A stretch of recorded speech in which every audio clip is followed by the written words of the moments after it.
You know, everybody, thank you very much for coming today. This is a pivotal election for the future of this community. And ultimately, as I have been talking about, I truly believe that this election is all about leadership.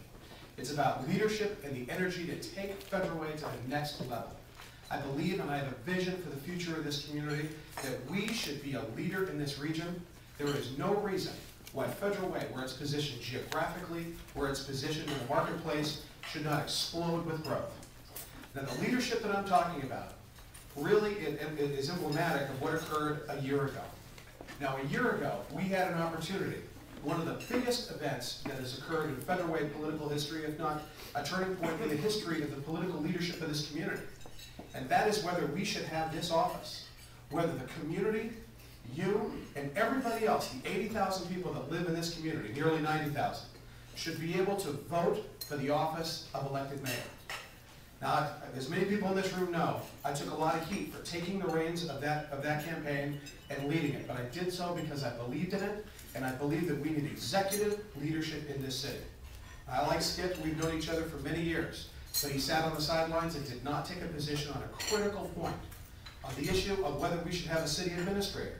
We do not need an extra $250,000 on that.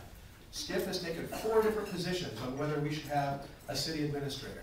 My vision for the future of this community involves enhanced public services, no layoffs of police officers, a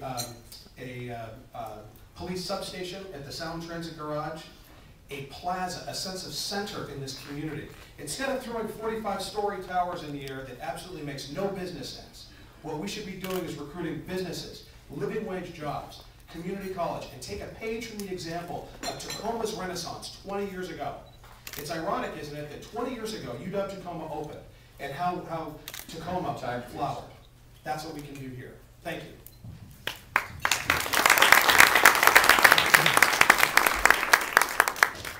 Well, thank you very much for the opportunity to be here. It's great to be in front of the chamber once again. For the last 20 years, I've talked about quality of life because that's what I believe in, is improving the quality of life in our community. And as most of you know, I've said we have to have quality education, we have to have a green community, and then also we have to have a business community that gives us the money to have that quality education community, a safe community, as well as a community that makes it very, very livable for all of us. Now, I read in Bob's column the other day, in fact, my business career ended in 1984, and I thought, my goodness, I died. I died, but in fact, we are at a critical place where, as we talk about the importance of business being the driver of our future, you actually have to have the experience. You've had to walk the walk as opposed to talk the talk. I'm very proud. As most of you know, I was an executive at American Express Company as well as Burlington Northern. As most of you may also know, I started Why People Were Cleaners in 1984. In fact, 1984 was the beginning of my business career here in Federal Way, not the end. You also may know, or maybe don't know, that I also had a business with 300 employees in fire called Sportswear Services. But my involvement in the business community, in fact, did not end then. I've been involved in 1984 with the Boeing Task Force that created jobs and protected jobs here, not just for Boeing, but for all of our business community, because that task force also talked about major issues like workman's comp and labor and industry issues. More recently, I was on the Life Sciences Discovery Fund with the governor, and we've talked about a medical device innovation here. The fact is, I know the people on a day-to-day basis. They're going to be making the decisions about the investments in our future. So we're going to talk about other questions, but let me just remind you all in terms of my priorities. Number 1, the quality education system in our community. Number 2, green. Number 3, safe. And number 4, a quality business environment that pays for the first 3, that provides the jobs and the taxes to do that. I wouldn't be running here today if it wasn't my belief that I would be able to talk about the future rather than the past. So thank you.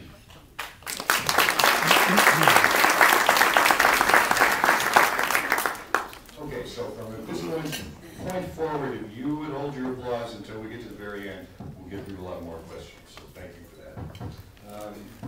First to you, Representative Priest, how are you going to create jobs in Federal Way?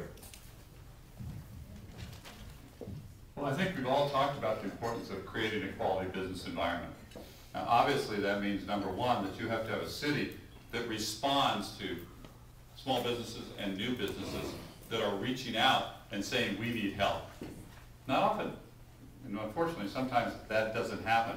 But for those of us who've actually lived that life, I know exactly what's necessary in terms of what the city should be doing in order to help small businesses be successful.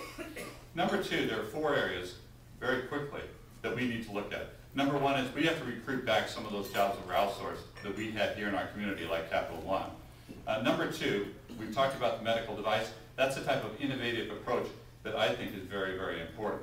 Number three, we have to reach out to associations, because associations like the WA, the Trucking Association, the SCIU are here, and they provide quality jobs. And finally, we have to continue to work with the South Sound Chamber to reach out to jobs, not necessarily in Federal Way, but in all of South King County, because we have a quality of life that people draw people here. And if the jobs are there in South King County, then we'll be able to take advantage of those as well.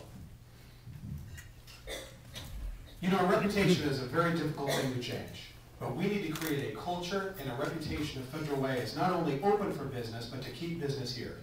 We also, and one of the reasons why I fought so hard to create the elected mayor position, is to create a position in which we would have an ambassador to go out in the region and around the country to attract those type of jobs, to attract those kinds of employers, to create zones in Federal Way in which development would be welcomed and it would be integrated fully into a downtown that we would be proud of.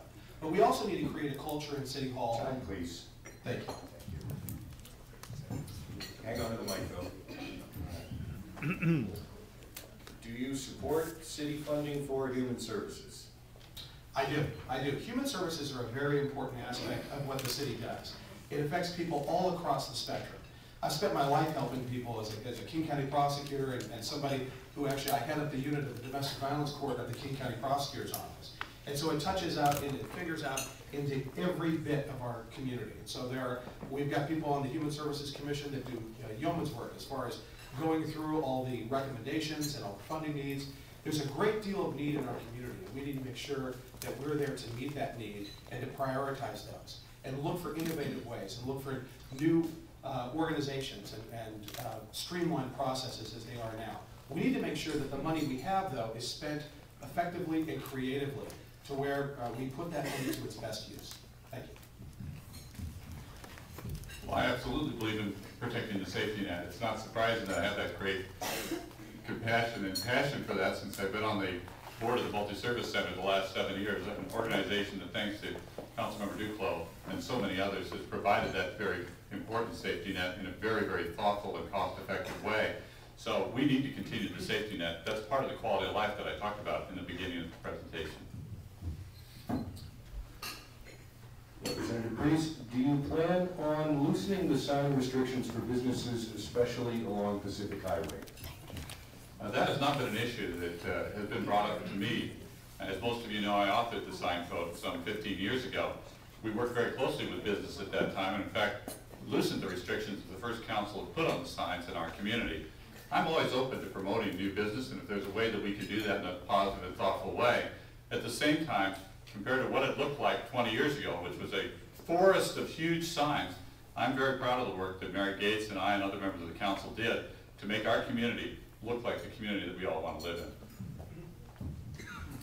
I would say, going back to the last question, I was actually on the Multi-Service Center for 10 years as well with Guinea Duclos.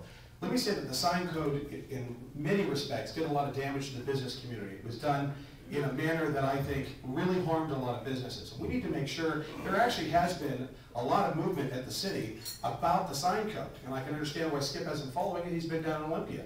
We actually revamped last year our sign code and about A-frame signs for realtors, and we actually have a proposal that was brought up at City Council last night at land use. So this is an issue that we need to make sure that businesses have the ability to advertise effectively. Hang on.